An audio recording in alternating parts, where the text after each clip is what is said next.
Library censorship is making national headlines, and the librarians are just as surprised as everyone else. There's a chance you've heard of this story by now, but that doesn't make it any easier to digest. It's just such a unusual kind of thing. For a little over a year, a miscreant patron of the Coeur d'Alene Library has been attempting to censor some titles here they don't agree with. Those books, the library says, are often nonfiction political books that are critical of President Trump.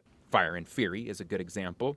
That and others have been intentionally misplaced throughout the library, often winding up on shelves in far-flung sections here. Yeah, I was surprised. Since we first ran the story in late September, people have taken notice.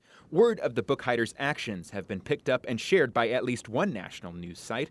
Library director Betty Ammon says a librarian in New York State heard of this story and reached out to her. In fact, I've even seen it on a European news feed. Ammon says a New York Times reporter based in Seattle came out to the library to interview her about this book hiding mystery.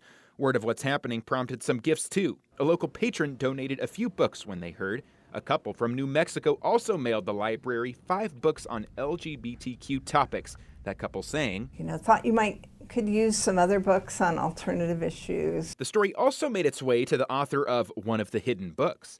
That author, Rick Riley, penned Commander-in-Cheat, which is about the president's golf game.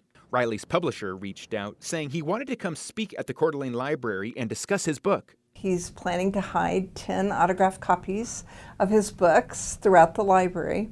He says maybe one in the mental health section and one in true crime.